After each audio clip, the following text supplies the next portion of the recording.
All right, we're going to dive into this conversation today.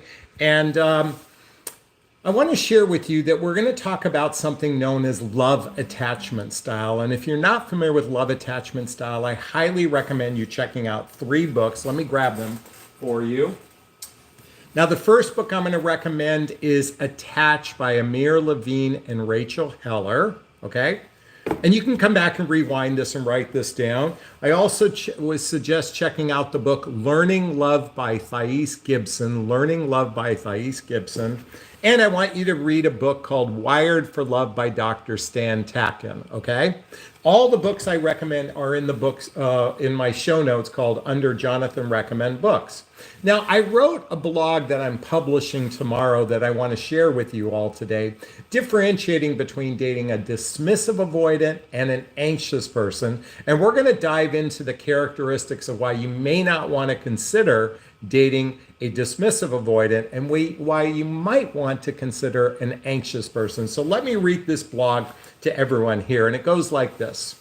Let's talk about attachment styles, because dating is already hard enough without accidentally falling for someone who treats vulnerability like it's radioactive. If you've got to choose between an anxious person and a dismissive avoidant, pick the anxious person every single time.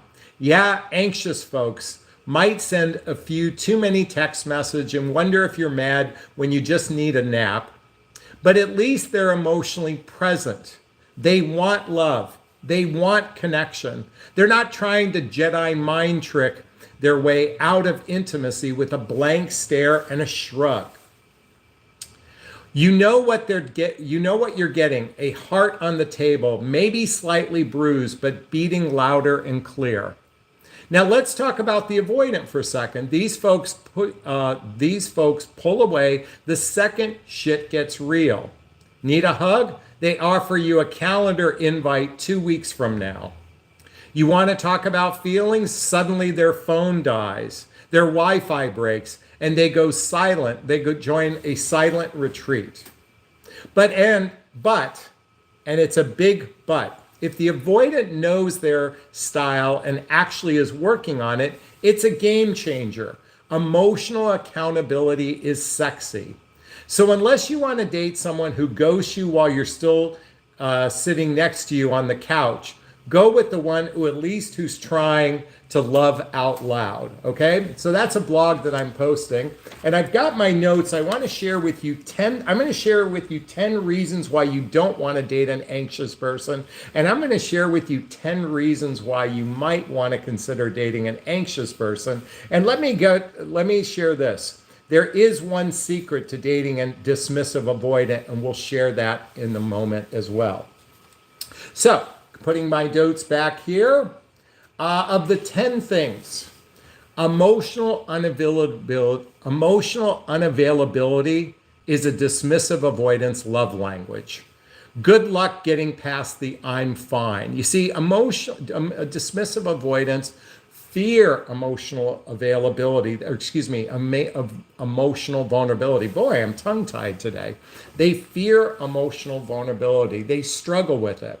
And let's look at a romantic relationship beyond the transactional aspects of the relationship. Maybe you're in a relationship because someone needs to support you financially. Maybe you're in a relationship where you need each other from a dependent point of view. But here's the thing. Most people today in the dating marketplace, particularly women, you are no longer dependent upon men from a financial perspective, and the trade-off of cleaning their house and giving them sex whenever they want is thrown out the window. What you're thirsty for, both men and women, are thirsty for emotional connection, and yet the dismissive avoidant struggles being emotionally available. Emotional unavailability for these people is their love language. And if you're not familiar with the 5 love languages, I highly recommend checking out the book by Gary Chapman called The 5 Love Languages. And what's fascinating is dismissive avoidant men and women might actually know their love language, but again, expressing a vulnerability is a challenge for them. Number 2, they run when things get intimate. When you're getting close, poof, they disappear. Now, this is a challenge for women Because it's tricky to determine this in the early stage of dating, because when men are driven by lust or limerence, if they're driven by their biological needs to be physically intimate with you, then it might appear that they're emotionally available. They might seem like they're totally into you because they're sharing their feelings. Oh my God, it's so amazing to be with you. I can see us traveling together. I can see us being in each other's lives. You're the person I want to marry.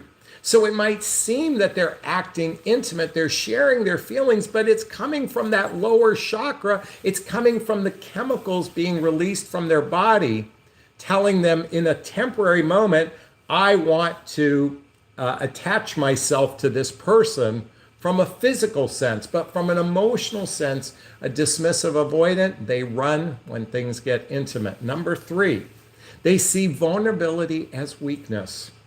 That's right. Dismissive avoidant men and women see vulnerability as weakness. They don't want anyone to ever see them sweat. They don't want anyone to ever see that they have insecurities, and they have such walls up in this particular case that it's very difficult to break down these walls when you're with a dismissive avoidant. Now, what's interesting, if you find yourself living with a dismissive avoidant or even married to a dismissive avoidant, you'll feel like you're dating a roommate. Okay, you feel like you're basically, they lock up their heart in the refrigerator. We'll use the home analogy of a refrigerator. You feel like you're dating a roommate. They might make great partners from the physical sense. They might be great at cleaning things. They may be good at fixing things, but literally, from an emotional perspective, you'll feel like you're with someone who's just your roommate. By the way, can anyone relate to what I'm sharing right now? Of these few things I've shared, can anyone relate to this? Have you experienced that dismissive avoidant who emotional unavailability is their love language? Number 5 of the dismissive avoidant, they gaslight with silence. That's right. You see, because they're unable to express their emotions, what they're effectively doing when they're silent, they are actually on some level gaslighting you. This is classic. I didn't do anything. See, when you're not doing anything, you're not actually a partner in a relationship. So you got to recognize that when people go silent and they struggle to express themselves, you might feel like you're in a relationship with a blank wall.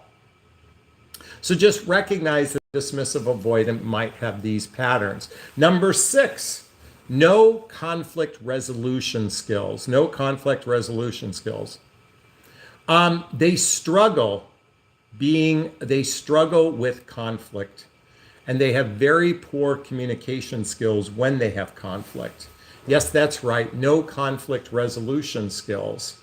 In fact, this is probably one of the biggest problems in most romantic relationships. If you haven't read the book, 8 Dates by Drs. John and Julie Gottman, I'm going to turn to chapter 2. Well, actually, it's right here. Agree to disagree. It's called Addressing Conflicts. Folks, do you know why most relationships suffer and fail? They suffer and fail because they have poor skills at resolving conflicts. They have poor skills at resolving conflicts. So yes, this is something we all have to work on. Sadly, we oftentimes operate from the premise, I'm right and you're wrong. I'm right and you're wrong. By the way, all the content I have for you today is done through research, through the internet. I can share with you. These aren't things I've made up. These are the things that are in the books out there. This is all out in the internet universe. If you want to look at some of the issues, you might want to do your own research. And again, you can find all this content out in the universe. They prioritize independence over connection. They tend to be hyper-independent, dismissive avoidance, and they prioritize independence. In other words, they want that freedom to be able to leave at their pace, and they keep distance from someone because they aren't very they tend to be more counter-dependent versus interdependent with another person, and they prefer their independence than actual connection. Oh, here's one. They resent your emotional needs. They resent it. It feels like too much to them. The minute you open up your heart, it feels like it's too much for them. They're not able to meet you in that space. And they resent your emotional needs because then that requires them to step up on an emotional level, and they'd rather stay repressed. You'll question your worth when you're in a relationship with a dismissive avoidant, and they're emotionally stunted. These are just 10 things. Believe it or not, there was a longer list that I had from this, but these were just the 10 that came up. Now we're going to talk about the dismissive avoidant, and the one thing that needs to happen if you're in a relationship with a dismissive avoidant. But since I started this conversation as to why you might want to consider dating an anxious, and I think it's partially because I'm going to raise my hand. I am very clear that I have an anxious attachment style. I'd like to think I'm moving towards secure, but I'm still in that anxious state in my life. So I'm going to say that there's a slight bit of bias in this conversation, because I'm selling anxious men. Now I know, and anxious women as well. Now I know they don't seem to be the best because they oftentimes operate from a needy place, but let's look at the benefits of dating someone who could be a little bit needy. Okay, they actually want love. Like, they want real connection. Anxious people want real connection. They are thirsty for it. They are so thirsty for it that, yes, they try too hard. Can some of you relate to this? Do you try too hard? It's because we're thirsty for that connection. Now, does that mean our love, does that mean we are deeply wounded? Yeah. But so what? At least we're making effort to it. At least the anxious person is trying to connect at a heart-centered level. Maybe they've got their issues, but they're trying to connect at a heart-centered level. They are emotionally expressive. We use words, coming back to the 5 love languages. We are thirsty for the words. We are emotionally expressive. Sometimes we vomit all our feelings. We vomit our feelings, but at least we're expressive. Maybe we wear our heart on our sleeve. Maybe we overshare. I'm sorry, I'm putting myself into this category in this share. And then some of you might relate, but we are emotionally expressive.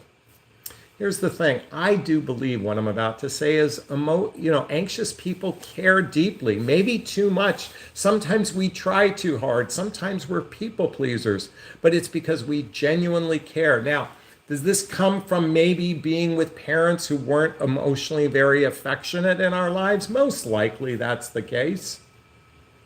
But I will tell you that we can deeply care.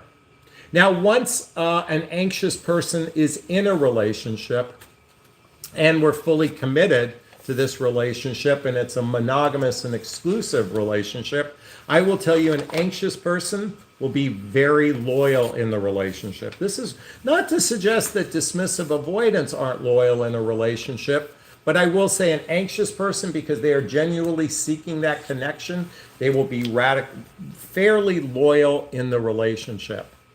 I want you to sit for a moment. If you think you're an anxious person, and come back to the books I recommend. Have you looked back at your past relationships? Have you been loyal? Certainly when there is a connection with another human being, there's a full commitment there.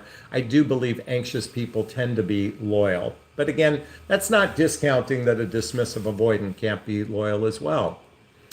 An anxious person wants to make you feel safe. They're actually trying to create trust with you. They want you to feel safe in the relationship, even when it's messy. Their heart is in the right place. That's the key piece in this. Listen, I know I've seen this in the early stage of dating, and I know it's an ick, and I know it's a turnoff when a guy tries too hard. Now, we have to be careful when they're chasing sex. Again, it could be a dismissive avoidant. You have to differentiate the guys that are chasing sex versus the guys that are chasing your heart. I'm guilty of writing poems early in the stages of dating. And what I mean is, prior to a first date, I've done things like that. And it's because now we think that's going to make you feel safe because every movie we've seen out there seems to suggest that. But again, we've been sold a lot of Disney stories. I think anxious people have been sold a lot of Disney stories. But at the end of the day, we want to make you feel safe. Number 6. for the anxious person. They crave closeness. They crave closeness. You know, anxious people tend to be spooners. They tend to be cuddlers. They're like want as much affection as possible because they're thirsty for it. They crave that closeness. You know, dismissive avoidants struggle with touch, even though they want to physically be intimate with you, but they struggle in that spooning. They struggle getting close because that requires a bit of vulnerability. But that anxious person almost desperately wants closeness. And yes, it's desperate. But here's the thing I didn't say earlier. It's easier to tone down an anxious person than it is to hike up an avoidant person. Let me repeat that. It's easier to tone an anxious person down than it is to get the other person to rise without one thing I'm about to share with you. The thing is about anxious people, they want to make the relationship work. They'll work hard to make the relationship work. They will go to workshops. They'll go to therapy. They'll do whatever it takes to make the relationship work. And it's because number 8, well, let me reframe that. They'll make it work. And number 8 is you will feel wanted. You will feel wanted. In other words, that anxious person makes the other person feel wanted.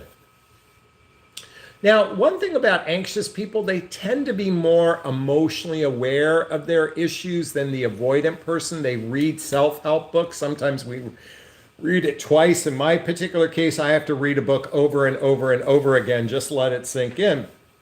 But we tend to be more emotionally aware because avoidants deflect things. They don't want to face their insecurities. They're not actively looking at working on their stuff. But anxious people tend to be more emotionally aware, but that's not an absolute. And with an anxious person, security and reassurance, they thrive in security and reassurance. They thrive in it. In other words, they seek that in a romantic relationship. All right, so I said, my opinion, this is not a statement of fact. I believe it's easier to tone down an anxious person than to get an avoidant to rise up. Okay? I just think it's either, unless what I'm about to share with you happens. If an anxious person, if an avoidant person genuinely wants to break free from their silo that they're in, this bubble that they're in of self-protection, if they actually want to connect at a heart-centered level, but they don't know what to do, and it is introduced to them these books I recommend, and there's actual interest in working on themselves. If an avoidant says, I'm willing to work on myself to make this relationship work, and if they are genuinely sincere, and I can speak from personal experience, many of you know I host a retreat with one of my clients and her boyfriend, who was a quintessential, he was more like, please forgive me, he was a fearful avoidant. Okay, he wasn't a dismissive avoidant, a fearful avoidant. But here's the thing. He struggled expressing. Emotional unavailability was his love language. And through working with myself, and he's doing some work since then, that awareness to step into a role of working on themselves, then there's a chance that this relationship might work. But if you find yourself with an emotionally dismissive, avoidant man, if they aren't working on themselves, the likelihood of relationship success is very, very, very slim. And I want to encourage you to maybe give that anxious guy a chance, especially if he's really anxious, because it's easier to tone down an anxious person than to lift up a dismissive avoidant. Is this sinking in? Is this resonating with you? Please let me know. I'd like to hear your thoughts on everything I shared. Post a comment below. I do my best to read them all in the first 24 hours. As always, if you find value in my videos, please hit that like button. Please share this video. please subscribe to my channel and hit that notification bell so you can be notified of new videos. And if you want to connect with me directly, there's links below to schedule a discovery call with me to see if working with a coach is right for you. There's a link to join my group called Midlife Love Mastery, where you can have direct access to me on a regular basis. Remember all the books I pulled out? There's a list of all the books I recommend. You can go straight to Amazon from each one of those links. And if you want to get my dating vows or follow me on social media, all of the links are listed below. All right, those who know my live format know it's time for Q&A. If you have a question, there's a little chat box somewhere there. Write the word question, then post the question there after. Or you can purchase a super sticker, super chat. There's a little $ in the chat box. All the monies from the super sticker, super chat goes to a scholarship fund in the name of my son, Connor Asley. That's a picture of him right there. He's my son who passed away over 6.5 years ago. Gosh, almost coming up on 7 years ago. And in his honor, we donate to causes like the Hoffman Process, Insight Institute, and scholarships to coaching as well. And our goal tonight is $50. So I'd appreciate some love for the Connor Asley Scholarship Fund. Thank you so much. And if you want to join me live right now, I just posted a link right here. You can join me live, and you can join. We can have a little banter. You can have a free coaching session. I just posted the link there. All right, let's see what we have. Roller Girl says, hello, Jonathan and everyone from Las Vegas. Thank you so much. Awaken to Yoga says, I'm so glad I got rid of my emotionally avoidant long distance nothing relationship. The funny thing is, he probably doesn't even notice. That's almost sad to hear he doesn't notice. Robin says, when things were going well, I'd have to sabotage it. It was so frustrating and no win. He expressed feelings verbally, but no action to support his words. Let's see. Deborah's in the house, and she said, most of my previous partners have been dismissive avoidance. I open myself up for heartache every time. It's exhausting. Rosie says, I'm an anxious style, dated avoidant, yet I'm working on myself, feel so much better. Any suggestions on healing? I think if you're working on yourself, that's, first off, awareness is 80% of the process in my book. All right, Annika's in the house.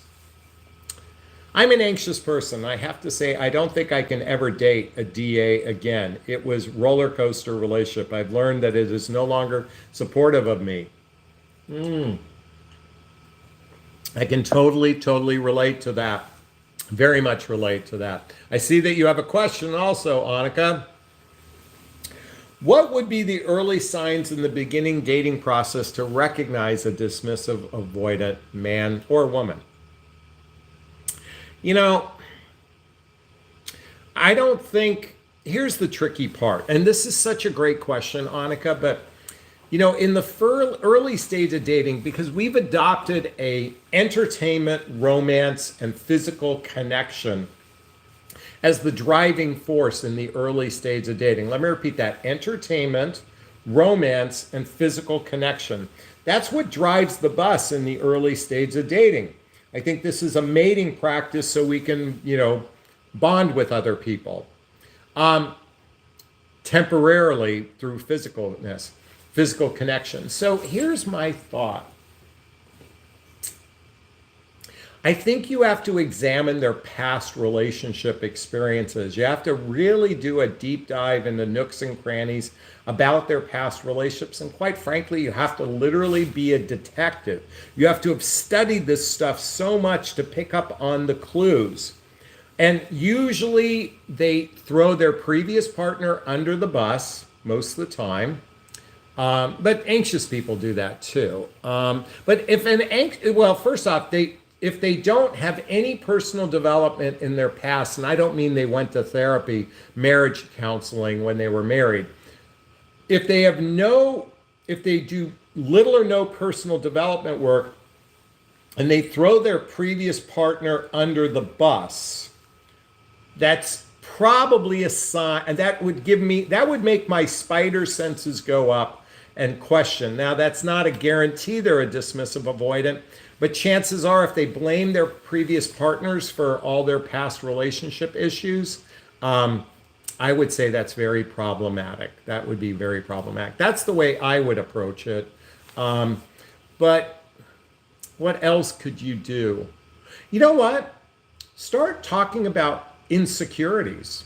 I think that's another thing we could start you know what? And this is dangerous to some degree because, it's not attractive to share our insecurities. But I would say start with asking questions. We're riddled with insecurities to some degree. I would start asking some questions in that area just to see how they respond. But again, it's very difficult when entertainment, romance, and physical connection is driving the bus.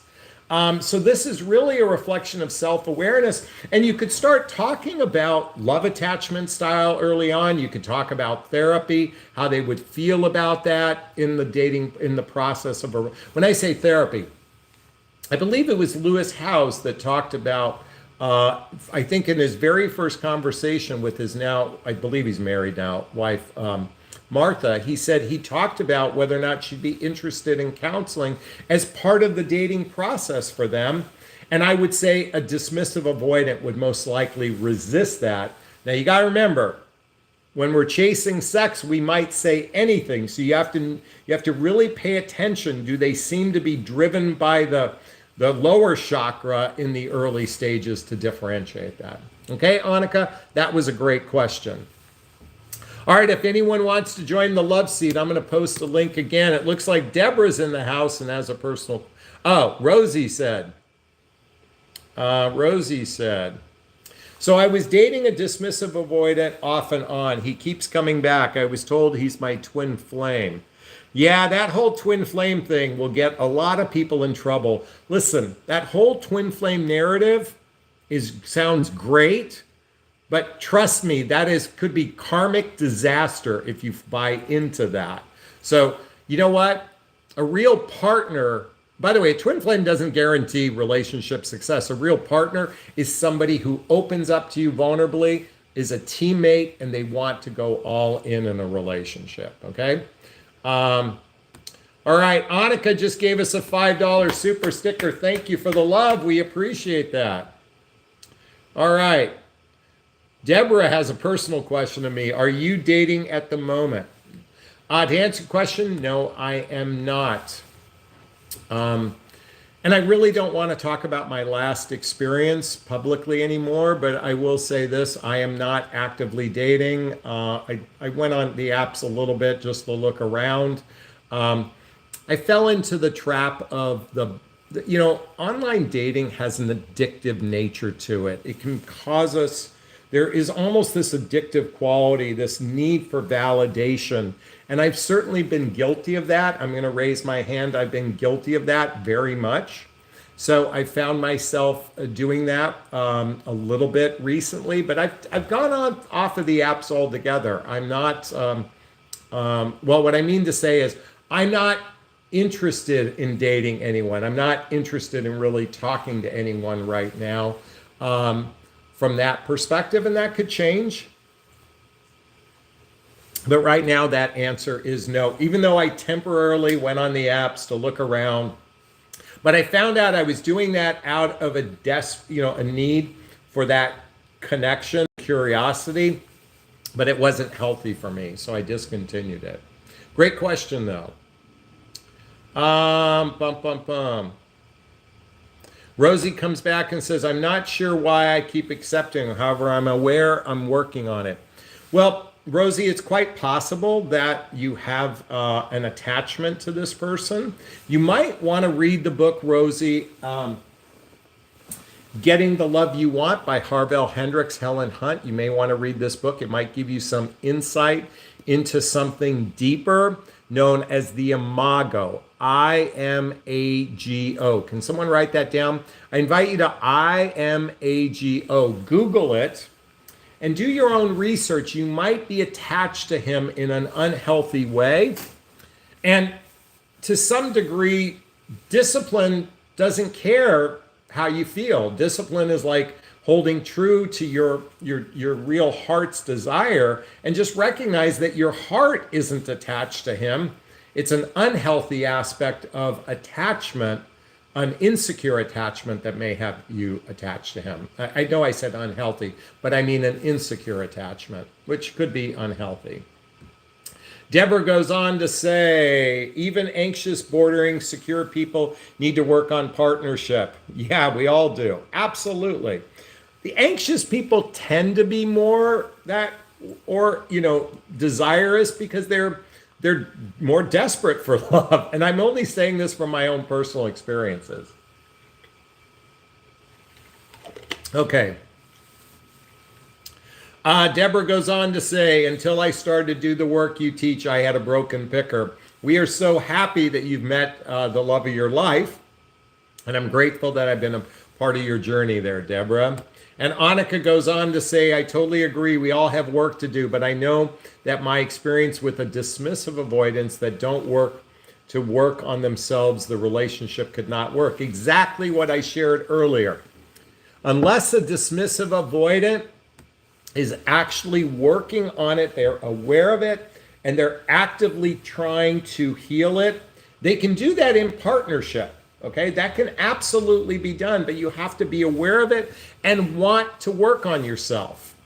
And if a person is in that space, you have a greater chance of opening up their heart. You're not going to open their heart. They have a greater chance to open up their heart.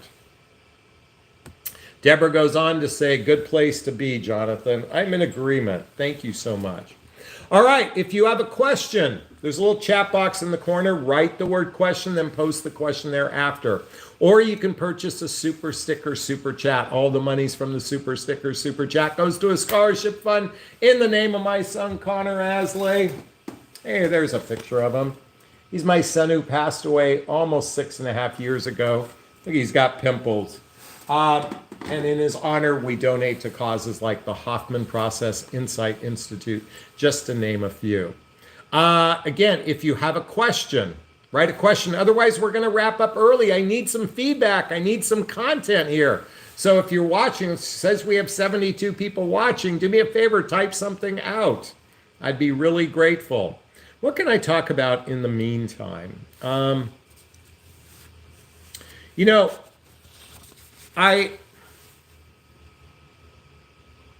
I've been aware that I would say the advent of online dating changed dating in such a radical way.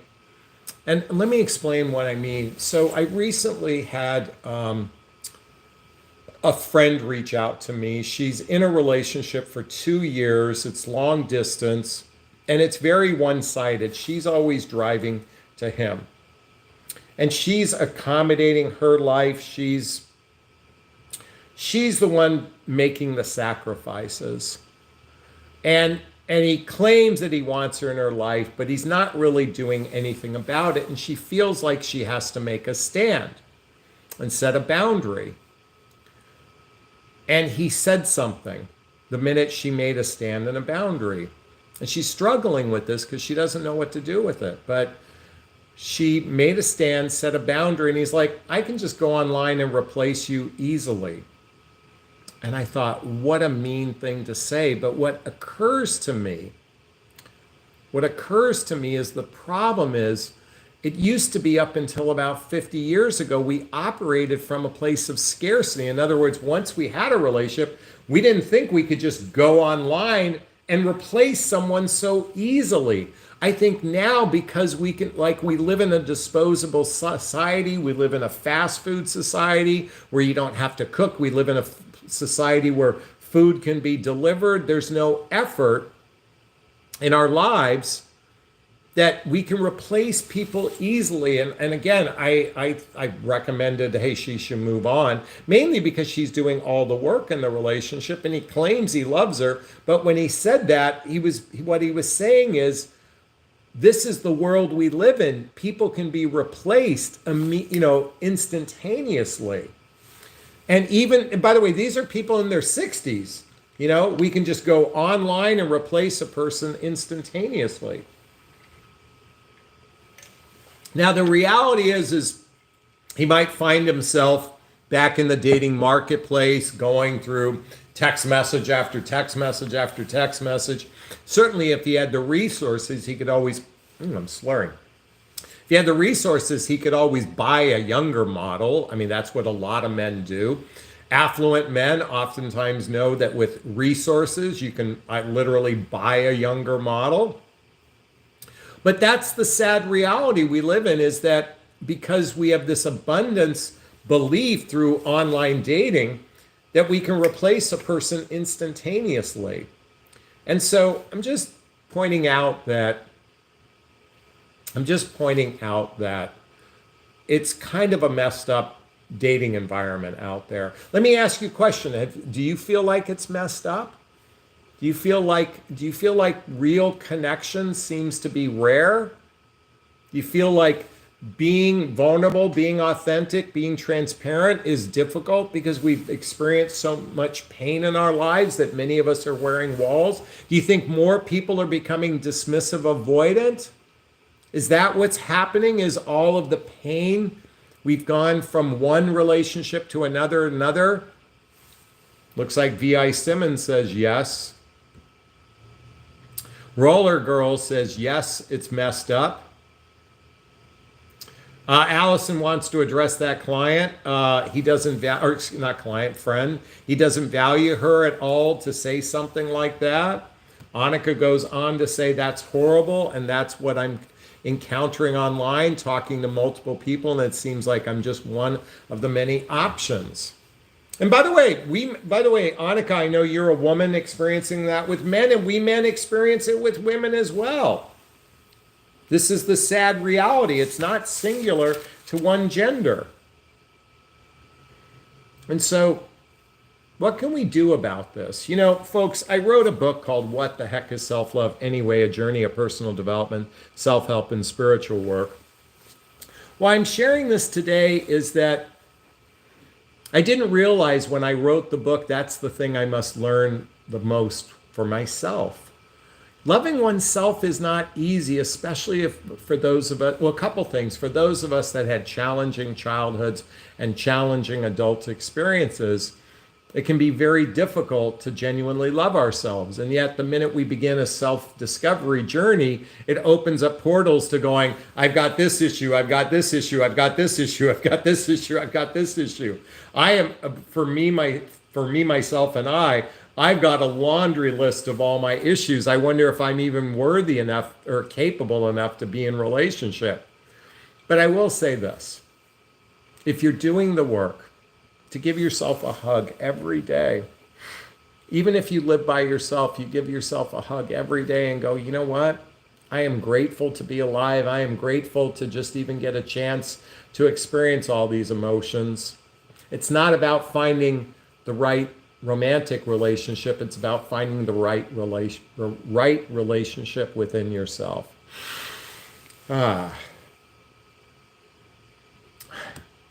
Raven says, I'm at my wit's end with my 2-year dismissive-avoidant relationship. I wish I could get free, but I can't. Why can't you get free, Raven? Tell us why you can't get free. Why? We all have the power to say no if we want to. So we'd like to hear what causes you to stay. Deborah's in the house. The Gottmans are experts on conflict resolution. Seth and I have had disagreements and differences in culture and lifestyles. Wow, it's not easy, and yet it's worth the effort. I'm in total agreement. Conflict resolution skills are not easy if you're not familiar with the work of the Gottmans. In fact, they wrote a book. You can replace the word marriage. 7 principles for making relationships work. I highly recommend this book. This is one of the early books of John Gottman. I highly recommend the work of the Gottmans. You can just Google it. Gottman. Apostrophe S, the Gottmans. Google them. I promise you'll make a difference in your life. Real quick. If you would like to join the Love Seat, I just posted a link. I'd love to have a brave soul join me tonight. All right. My ex would say how I'm the only one and I'm his soulmate, but after a couple years, the effort wasn't there. He expected me to be there for him, but it felt off. I didn't feel loved. I guess that's why he's your ex now. Thank you for sharing that. Melanie, aloha. As a recovering dismissive avoidant, I found your video so helpful. Awareness is key, so is willingness to change. And I'm now involved in amazing, secure man. He's a psychiatrist. I love it. Okay, here's a perfect example that illustrates the title of this video, why you should never date a dismissive avoidant unless this one thing is true. Melanie owns that she was aware of most likely the trauma that caused her to be a dismissive avoidant, and that she's actively working on it. Folks, I could throw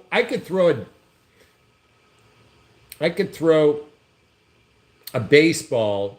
Wait, how am I going to say this? You could walk into a room of 100 men who have an insecure attachment style, and I'd venture to say 65% of them are avoidant. You have a greater chance of meeting an avoidant than you do an anxious person. So you gotta talk about this stuff early on. Well, you don't have to do anything, but I encourage you to talk about this stuff early on. Melanie, congratulations on finding your guy. We're happy for you. Joe Daisy's in the house. Hi, y'all. I will listen to the replay later on. Great title. Looks interesting. All right. Happy to see you later. Let's see. Deborah's come back and said, my sweetheart. It'll suck joy out of you to be with someone who won't do the work. Absolutely. Ladies, today's dating requires human beings who are willing to look at their stuff and work on their stuff, because without it, you're going to have relationship discord.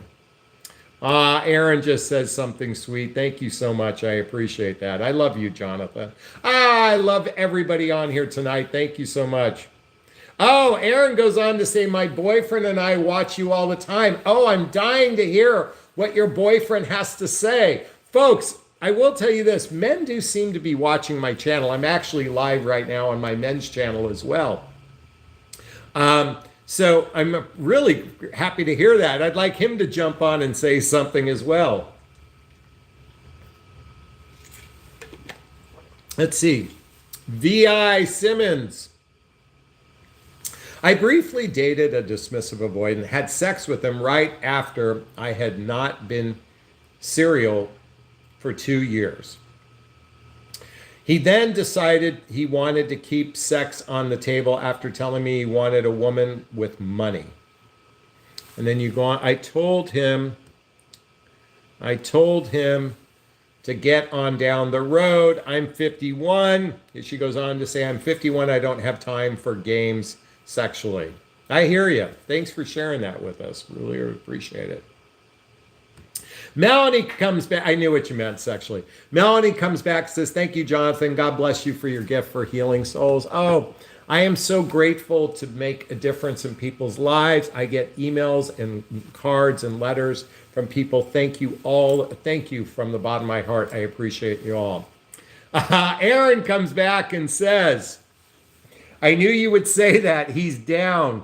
Just at work now. I don't know when you normally go live. I go live at usually 5 p.m. Pacific Coast time, Monday, Tuesdays, and Thursdays. So, and then Saturdays usually around 8 a.m. Pacific Coast time. I'd love to hear from your guy. Folks, men are watching. They're learning, so I'm happy to hear that. Joe Daisy, I think I'm becoming more avoidant since experiencing a very difficult relationship, working on it. Your content helps me. By the way, that's a great perspective. I do believe that even an anxious person could start shifting a little bit to an avoidant personality, or not attachment style, excuse me, or I do believe even a secure person, if they've been hurt a few too many times, that we could wear walls. So thank you so much. All right, Raven's back in the house. Mutual friends with YouTube shows. We are both on every week. Leaving him means leaving all the friends and my place on YouTube shows. I would rather rebuild my life than to be in an unhappy relationship. That's just my 2 cents on that. I'd rather rebuild my audience than to be in an unhappy relationship, Raven. And I'm sorry you have to experience that. That's just my perspective. I think if I'm understanding your comment, that's the way I would say. I'd rather rebuild than be in an unhappy relationship. Annika, question, is it possible you coach a couple live online again? That would be so helpful. Yeah, I would be totally up for that. Maybe I should start offering that. Bring your boyfriend on, bring your date on, and let's do a counseling session. I'm your big brother. Folks, I'm your big brother.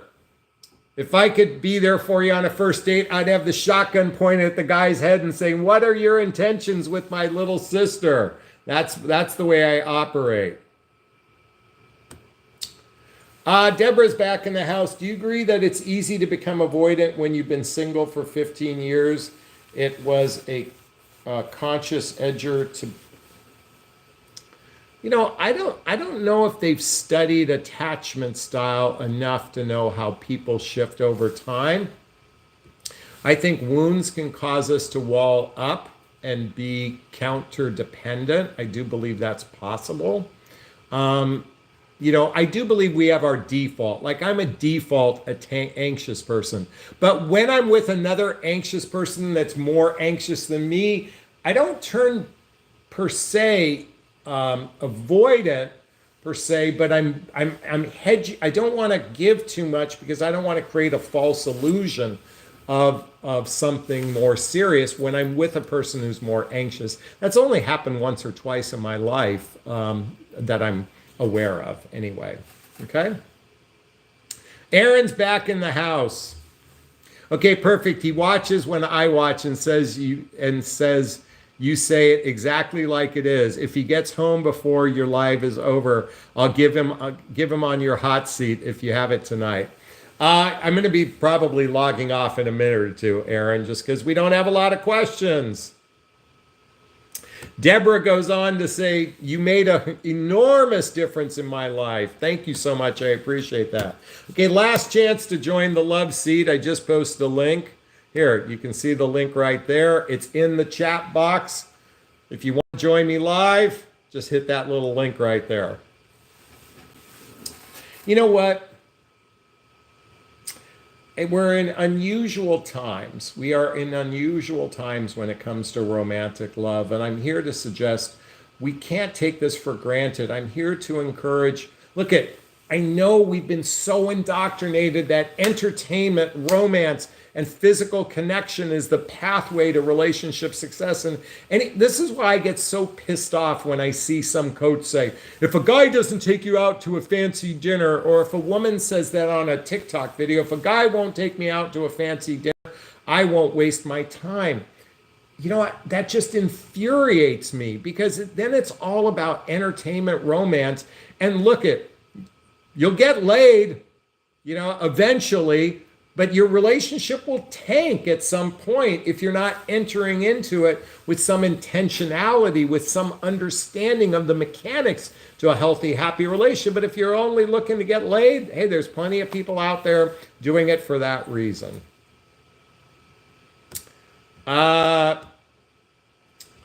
KT says, can you like someone and be annoyed with them at the same time? I have a son. I love him and he annoys me at the same time. Yes, I mean, does anyone with children, if you have a child, can you love them and can they annoy you at the same time? And I'll tell you what, my son, if he was right here, if Colin was right here right now, if Colin was here right now, he'd say, I love my dad, but he annoys the hell out of me. Let me put that back. Yes, absolutely. Let's see. What does Annika say? All right, we're going to give it 10 more seconds. We need some content. We need some questions. Otherwise, we're wrapping up early. Um, KT says, but it's different with children and spouses.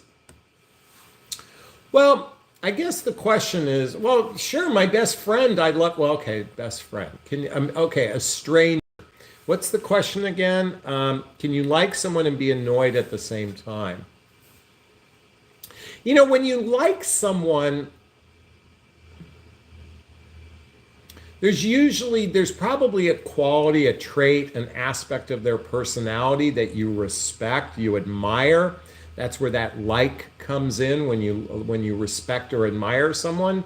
But you know, people have, you know, some person, look at Harry Met Sally. You know, she had an annoying habit when she ordered food. So, you know, I think we could respect someone and still be annoyed by them because we human beings all have differences. We all have differences. So we can like an aspect of a person and not appreciate the difference. Anyways, that's my 2 cents on that. Raven wants to acknowledge, thank you, Jonathan. Love your show, but rarely comment. We appreciate you that you did comment and the bravery. Shyla says, I haven't dated since the loss of my son. Oh, I'm going to give you a big hug. You and I belong to a shitty club. I'm open to it, but the men that I have approached have zero interest in learning me. They unfortunately are looking for entertainment. It saddens me.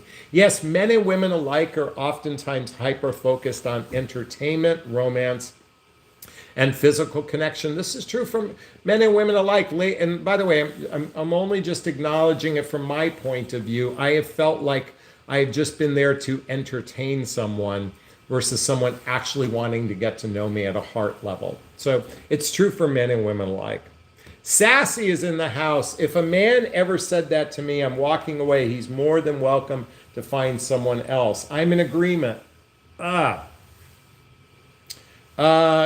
Kathy, I see that you're on my men's channel. You just jumped into my live here. Thank you so much. I appreciate that. All right.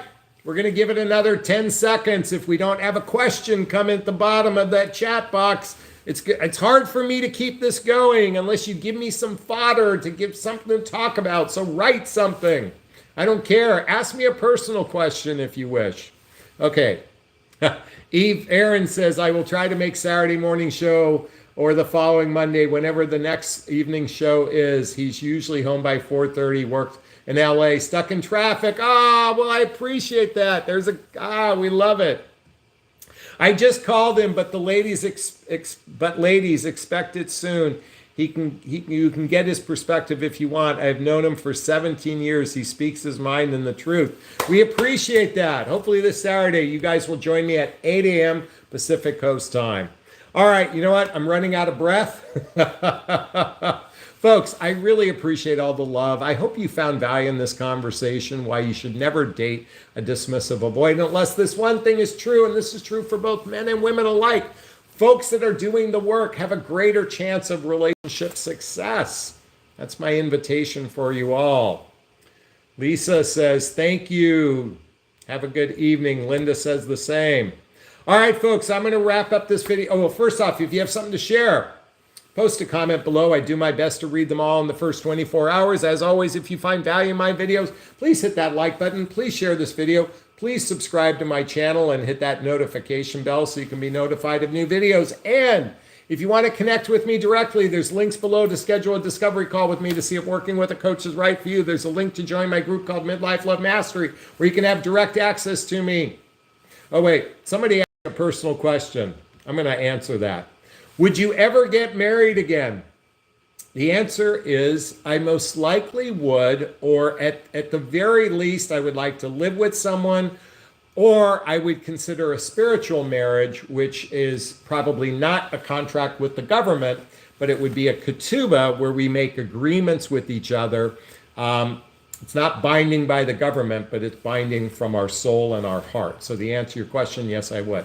All right, I'm going to wrap up this video as I always do. First off, give myself a big, gigantic Jonathan Barrick of self-love. I'm going to reach into the camera and give you a hug of love if that's okay. I'm asking you to turn to someone, a pet, a teddy bear, a pillow, and give it or them a hug of love, because hugs are a great source of love. And let's face it, we could all use more love in our lives. I want to thank Joe, Daisy, and Annika for the super sticker, and Rich and Roller Girl and Aaron and Sultry and Linda and Lisa and Deborah and Sassy and Shyla and Raven, Katie, let's see who else. Vi Simmons, everyone who commented, thanks so much for the love. Wishing you all super duper wonderful evening. Be well. Thanks. Bye-bye now. Bye-bye. Bye-bye.